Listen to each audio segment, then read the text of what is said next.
Aquarians, let's see कि आपके लिए आज के दिन का divine message, goddess guidance, universal message क्या है। और आज है 13 जून 2024, 13 जून 2024 के लिए divine message, goddess guidance, universal message क्या है। आज के दिन आपको क्या जानने की ज़रूरत है, आज के दिन आपको किस तरीके से बिताना चाहिए, आज के दिन आपको किन एनर्जीज़ का ध्यान रखना चाहिए और क्या सब करना चाहिए। ये डिवाइन गाइडेंस आज के दिन के लिए तो है ही, साथ ही साथ आप जिस भी सिचुएशन में अभी हैं, आपकी ज़िंदगी में जो कुछ भी चल रहा है, ये उससे रिगार्डिंग भी हो सकता है, उससे रिलेटेड भी हो सकता है। सो लेट्स सी कि क्या मैसेजेस हमें मिलते हैं कुंभ राशि के लिए। Please universe, please divine power, please spirit guides, please archangel, please come and guide me for कुंभ राशि। Thank you. जिनका भी sun, moon, Venus, rising Aquarius में है, प्लीज उनके लिए गाइड कीजिए।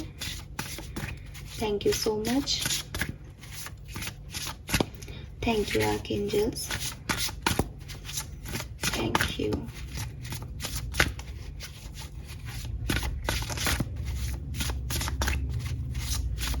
Thank you my guardian angel, thank you. Okay, we got the cards and हम ये लेंगे। बॉटम एनर्जी कॉन्फिडेंस की है, ये कार्ड भी हम यहाँ पे रख लेते हैं।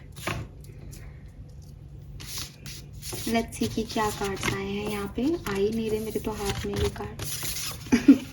सो we have which fire number 16, then we have home ward number 42, then we have 45 thrown and यहां से आया है कॉन्फिडेंस।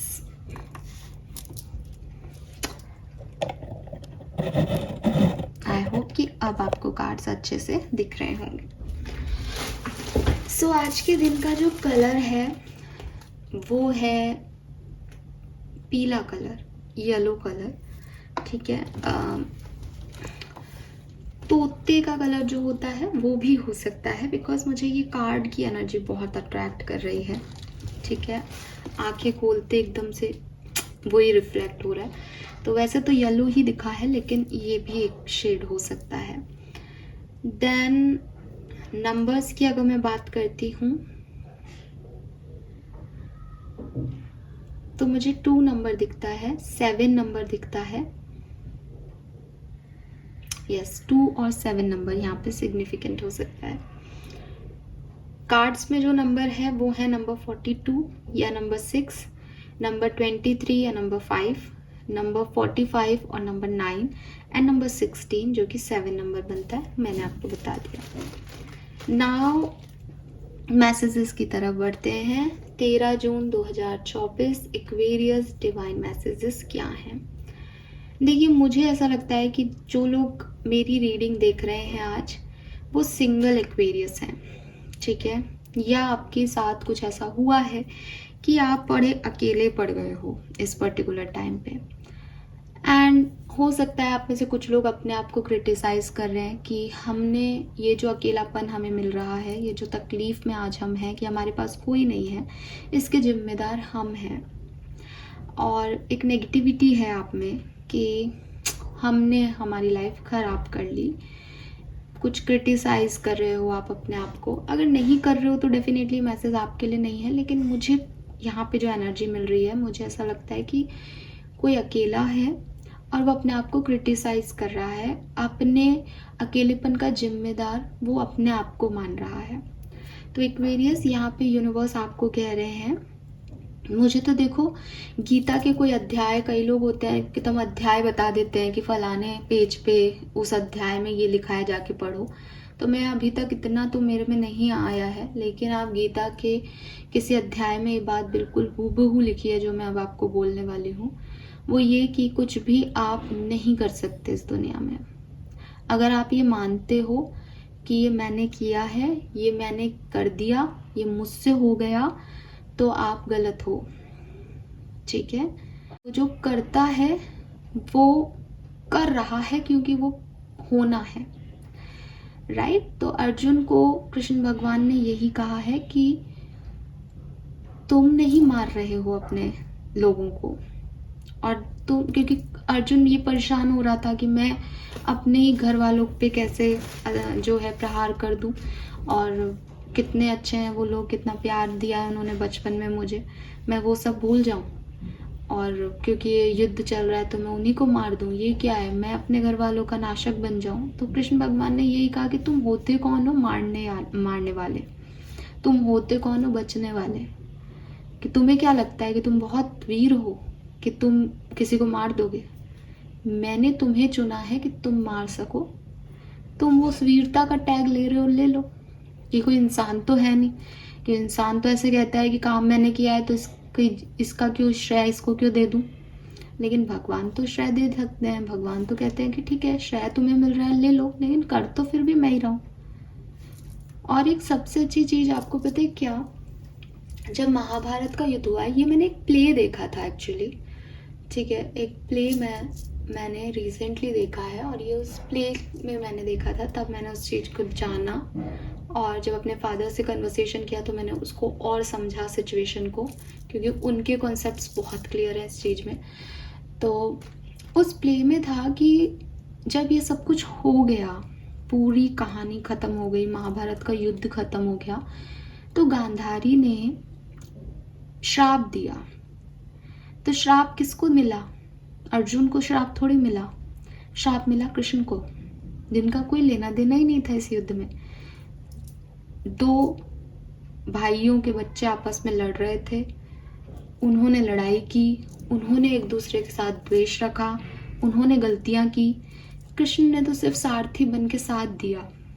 लेकिन ऐसा सारथी बने, ऐसा कर्म किया उन्होंने कि क्योंकि जब मैं तुमको ये कह रहा हूँ गीता में कि ये सब कुछ तुम नहीं कर रहे हो, ये मैं कर रहा हूँ, तो इसका जो भी पाप है वो भी मेरे ही सर आएगा।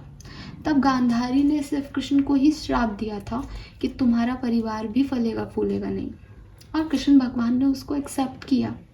उन्होंने वहाँ ये नहीं किया कि मेरी क्या गलती, आप लोगों के परिवार लड़ रहे हैं आपस में, ठीक है। तो यही भगवान जो है वो सिखाते हैं कि भाई जब मैं कर रहा हूँ तो सब कुछ मेरा हो रहा है, तुम तो सिर्फ प्यादे हो, जैसे चेस में होते हैं ना प्लेयर्स, वो हो कि तुमको ये एनर्जी मिलती है कि इधर जाना है, तुम इधर जाते हो, तुमको वो एनर्जी नहीं मिले, तुम वहाँ रुक जाओ, तो तुमको क्या लग रहा है तुम चल रहे हो, मैं चला रहा हूँ। तो सबसे पहले तो आप ये समझें, इस कॉन्सेप्ट को जानें, इस कॉन्सेप्ट पे अगर और रिसर्च चाहते हैं तो आप करें, आपकी ज़िंदगी है, ठीक है। तो ये आपको समझना है, क्योंकि आप अभी बहुत सेल्फ क्रिटिसाइज कर रहे हो खुद को, तो आपको ये जान लेना चाहिए कि ऐसा नहीं है कि आपने गलतियां नहीं की, भगवान ने आपसे गलतियां करा दी, ये ऐसा कॉन्सेप्ट नहीं है।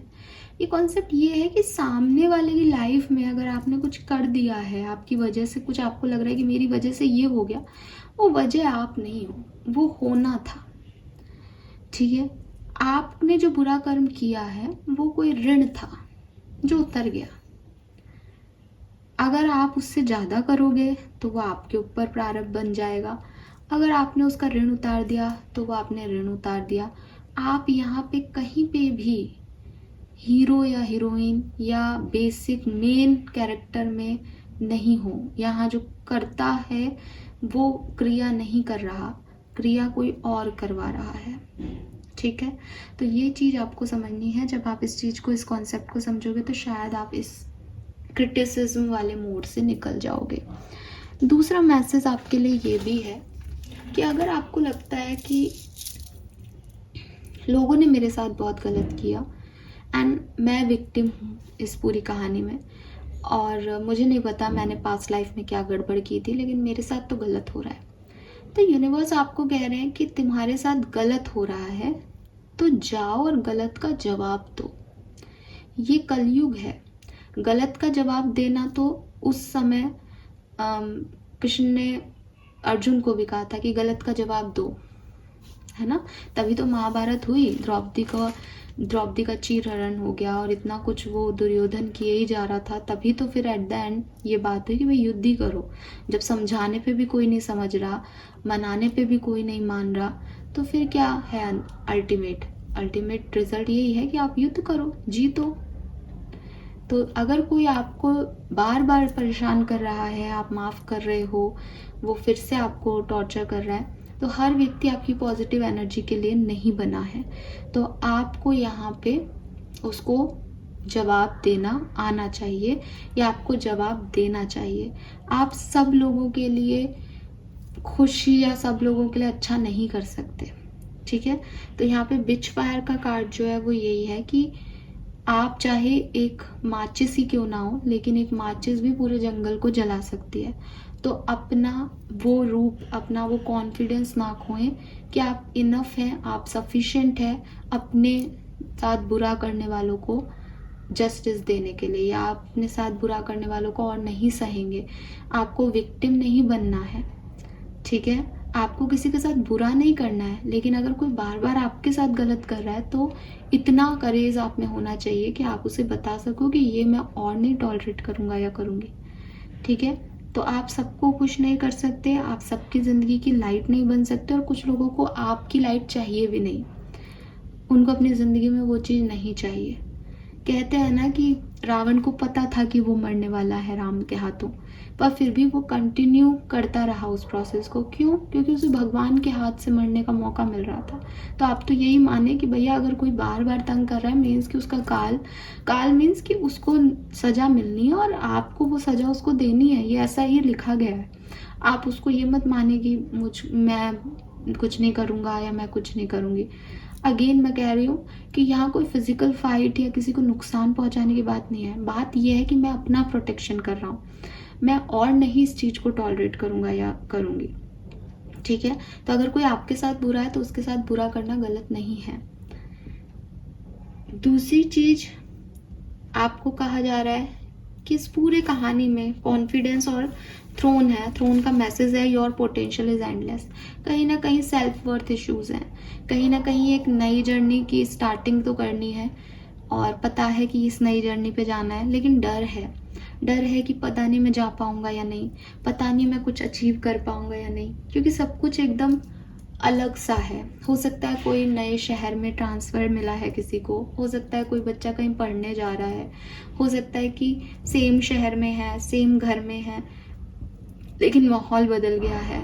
अब लोग वो नहीं रहे, लोगों की सच्चाइयाँ सामने आ गई हैं, तो एक अजीब सा माहौल है कि किस पे विश्वास करें, किस पे नहीं करें, कौन अपना है, कौन सच्चा है।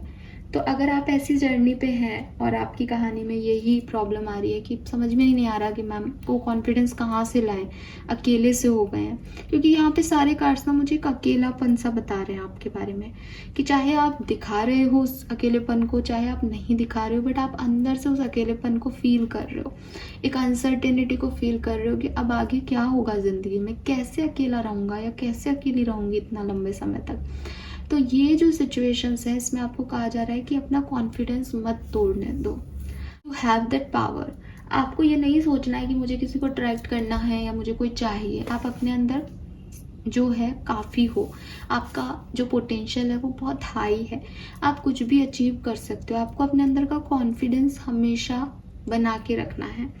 अभी आपकी जर्नी अकेली है, तो आप तैयारी रखो कि कैसे अगर कोई दुश्मन आएगा भी, कोई परेशानी आएगी भी, तो आप उसको कैसे हैंडल करोगे। आप देखोगे इस कार्ड में, इसने बैग में यहाँ पे ये सोर्ड्स है ना, तो तैयारी के साथ है, बट डर लग रहा है, लगेगा भी, अकेले हैं, नई जर्नी है, नया सफ़र है।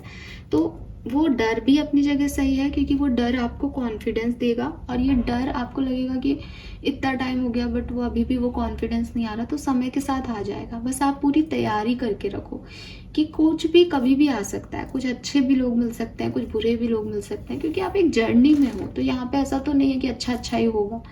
मैं ज़िंदगी की जर्नी की बात कर रही हूँ ना, कि ये नहीं कह रही कि आप सच में कहीं बस में बैठ के जा रहे हो, उसकी बात नहीं कर रही।